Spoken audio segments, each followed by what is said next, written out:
John Deere is moving some production from Iowa to Mexico. A lot of their manufacturing business to Mexico. I'm just notifying John Deere right now.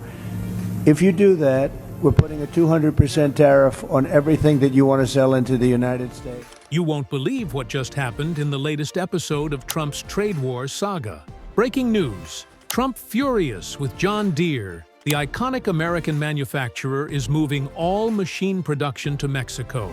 And insiders say this is personal. This isn't just a business decision. It's a direct slap in the face to Trump's America First agenda. The man who promised to bring manufacturing back to American soil is now watching it slip through his fingers. The question on everyone's mind: why is this happening? And could it be that Trump's own policies are partly to blame? The twist of irony. John Deere, one of America's most iconic companies, is standing its ground against Trump's tariff threats, and he is absolutely losing it. This isn't just some minor corporate spat. This is a full-blown economic showdown that could reshape American manufacturing and farming for decades to come. That's right, the green and yellow workhorses of U.S. farming are now going south of the border. And here's the kicker: this isn't just about cheap labor. Insiders say it's also about Trump's tariff war, which ironically is pushing companies out of America instead of keeping them in. Remember those steel and aluminum tariffs meant to punish China and protect American jobs? Well, guess what? They've also jacked up the cost of materials for U.S. manufacturers. That means higher overheads, squeezed profit margins, and companies looking overseas to stay competitive. It all started back during the 2024 campaign when Trump caught wind that John Deere was planning to move some production of skid steer loaders and compact track loaders from Iowa to a new facility in Ramos, Mexico. Trump immediately went nuclear, threatening a massive 200% tariff on everything John Deere sells in the United States if they dared to follow through with the plan. At a campaign event in Smithena last September, Trump thundered, "I'm just notifying John Deere right now. If you do that, we're putting a 200% tariff on everything you want to sell into the United States." The crowd went wild, but actual economists were left scratching their heads at what could only be described as economic insanity. Fast forward to April 2025, and Trump is still waging this bizarre one-sided war against the green and yellow giant. The problem? John Deere isn't backing down. Instead, they're methodically dismantling Trump's arguments one by one with something he seems allergic to: actual facts. In a scathing press statement last week, John Deere pointed out that less than 5% of its U.S. sales come from products manufactured in Mexico. They've had operations there since 1952. That's over 70 years. This isn't some sudden manufacturing exodus. It's a strategic business decision decades in the making. Meanwhile, the company proudly employs 30,000 American workers across 60 U.S. facilities, with over 75% of its U.S. sales coming from products made right here in America. In short, Trump's attempt to protect American manufacturing might be the very thing driving it away. Behind closed doors, Trump's reaction sources close to the former president say he's absolutely livid. Behind closed doors, the reaction was explosive. We're talking yelling matches with former aides, accusations of betrayal, and frantic phone calls to former allies in the industrial sector. But now, it's John Deere, Ford, Caterpillar. One by one, manufacturing icons are slowly packing up and heading out. There's a deep irony in all of this. Trump's attacks may actually be pushing businesses toward more democratic policies. Even the Wall Street Journal's editorial board, hardly a liberal stronghold, recently suggested that Trump's erratic economic behavior is driving traditional business allies to reconsider their political allegiances. When you've lost the Wall Street Journal, you know you've gone too far. Behind closed doors, industry insiders say John Deere executives are baffled at being singled out. One senior manager, speaking anonymously, said, "We've invested billions in American factories and hired thousands of American workers. To be treated like we're traitors to the country is not just wrong, it's deeply offensive to our employees." The chaos in Trump world is growing. Advisors scrambling for damage control, supporters confused and frustrated, and voters asking, was it all just talk? Policy backfire.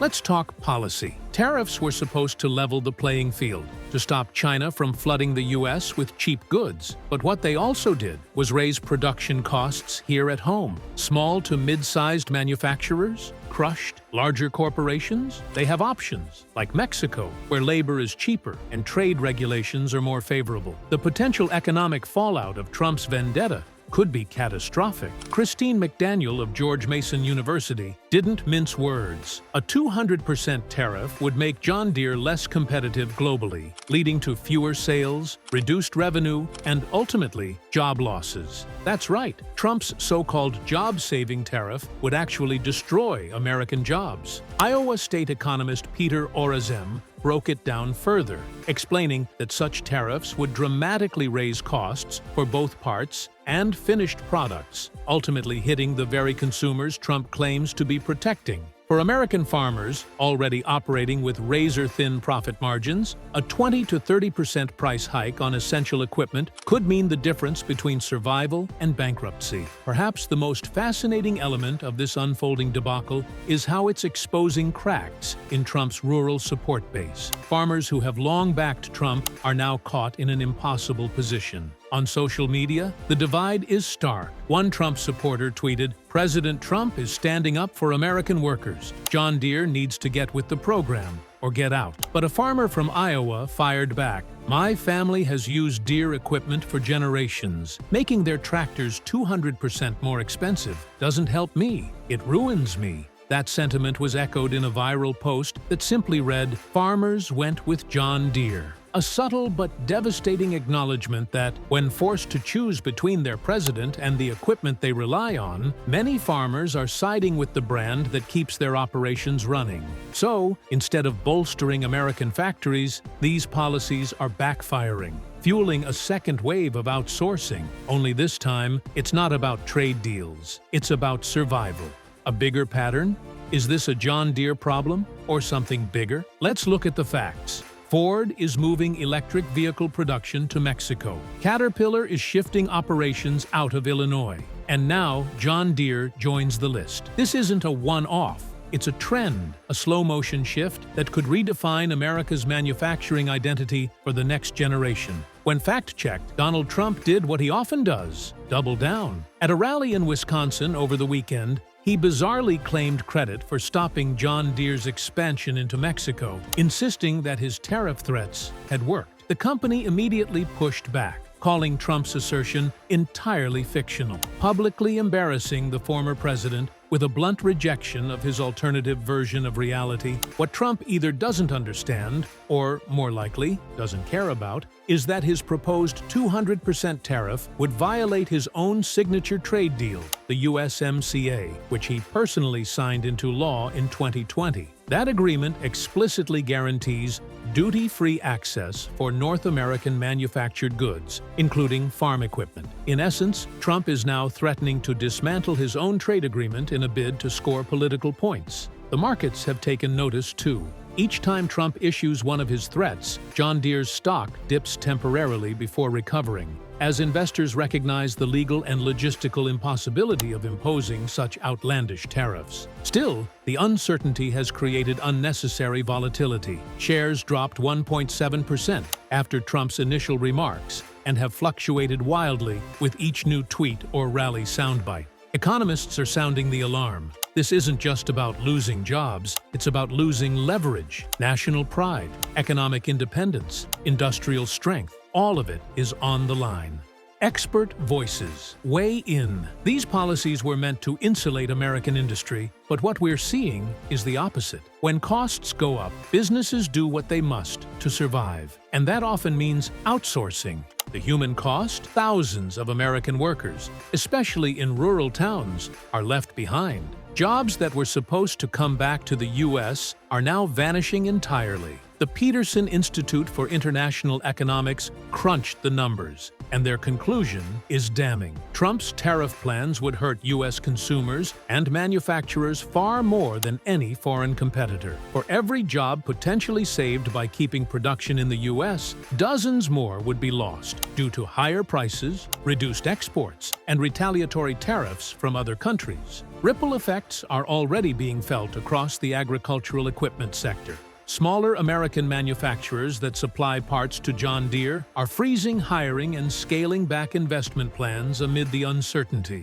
One family-owned machine shop in Illinois, supplying Deere for 3 generations, has put its expansion on indefinite hold. "We were going to add 15 jobs," the owner told local news, "but now we're just trying to figure out if we'll survive if these tariffs hit." Meanwhile, foreign competitors like Japan's Kubota and Italy's same Deutz-Fahr are quietly moving in to capitalize on the disruption. Analysts report that Kubota has accelerated its U.S. manufacturing expansion, betting that Trump is unlikely to target a foreign company bringing jobs to America, even as he attacks an American company for making strategic investments abroad. And it's not just about economics, it's about identity. These communities were promised a revival. Instead, they're watching the lights go out. What now? So what's next? Will Trump double down, blaming corporations for betraying American workers? Or will he be forced to reckon with the long-term consequences of his own trade war?